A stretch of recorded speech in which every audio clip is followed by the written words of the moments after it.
Welcome back, another episode here on the Richter Show, and today we are staying at the Perfect Suite number 3 in San Juan, Puerto Rico, which happens to be the capital of Puerto Rico. So without further ado, let's just dive straight into it. Let me show you the room and then we can discuss a little bit more. So as soon as you basically walk in, you are greeted with basically what's the kitchen. There's really no dining set or anything, but at least there's a full functioning kitchen. There are some basic utensils, fridge, and there is a microwave on top. Here is a very tiny bathroom. There I am. And I mean, at least it looks clean-ish. Now let's walk over here to the bedroom. And that's basically it. You have a window AC unit. You do have a small TV. That's basically it. A small apartment. This is only for like one person, 2 tops. And now you have it. You've seen the actual room. So let's actually analyze a little bit about my stay here, which I stayed here about 4 days. So I was actually able to get a good feel about this place and the area.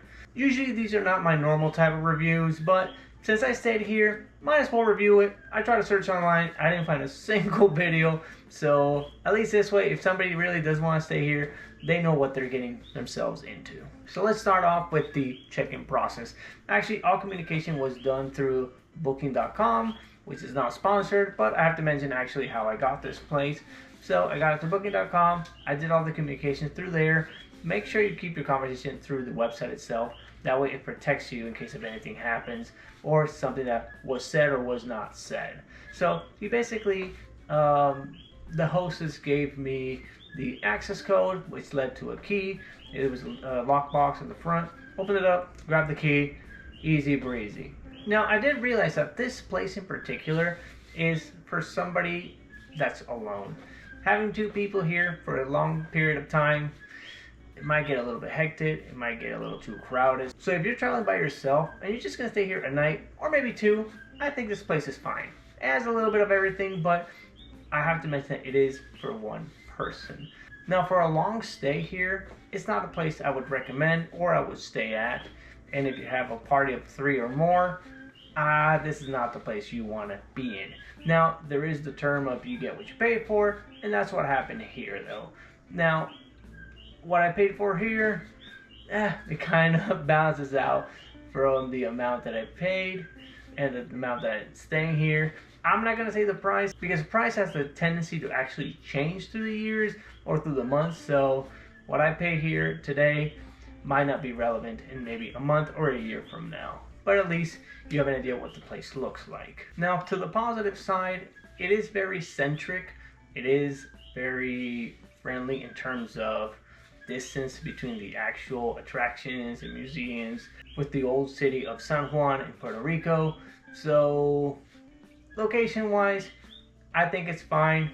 It's very in the city and you get a feel of the actual San Juan community, people, and the actual living conditions of how the people actually live here in this area. The host here has actually been very communicative with me. It's very easy to get in touch with him. I actually have his personal cell phone number so I can shoot him a text or just call him if I need to.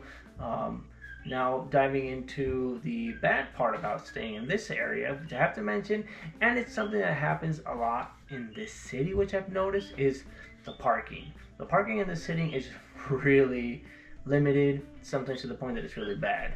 And that's the same situation that's happening here. When I stayed here, technically this place has 2 parking spots in the front and they're kind of using the side, which nobody lives in, to maybe park another 2 cars. The problem is that if somebody parks already on the other side, then you really have no place to park here. That's a number 1 issue that I've had while I've been staying here, is the parking situation.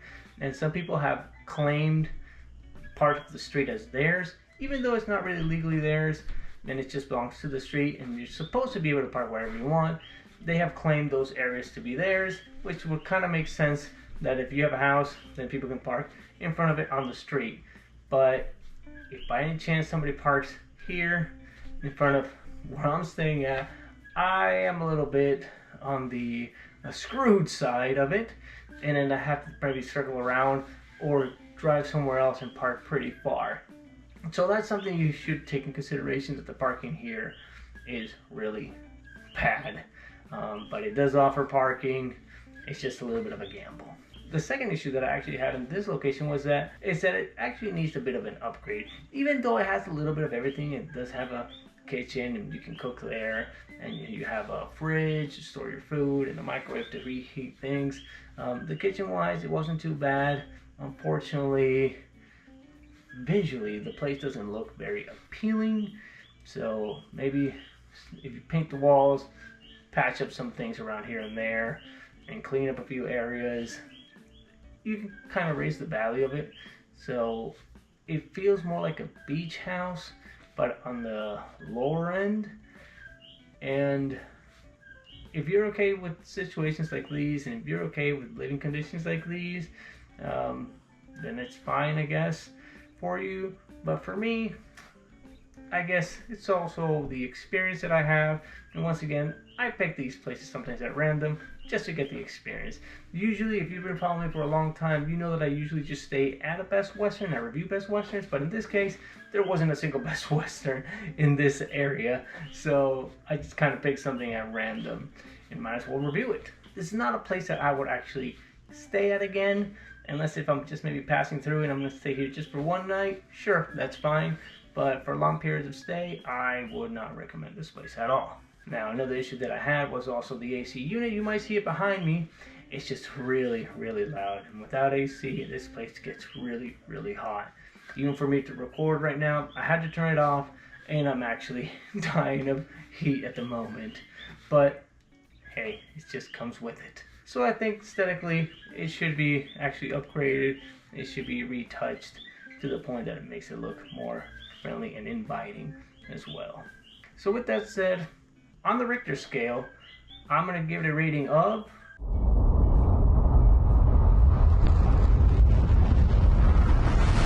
2.5 out of 5. That is right, 2.5 out of 5.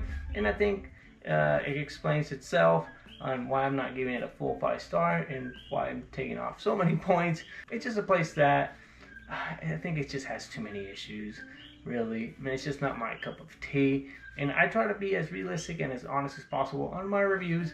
Sometimes I find places that are great, sometimes not so great. But if it's within your budget, know at least what you're getting yourself into. So if you like videos like these, don't forget to like and subscribe. And I'll see you on the next episode here on The Richter Show of another apartment rental review. Shout out to the host, the Richter. This the Richter Show, the Richter Show.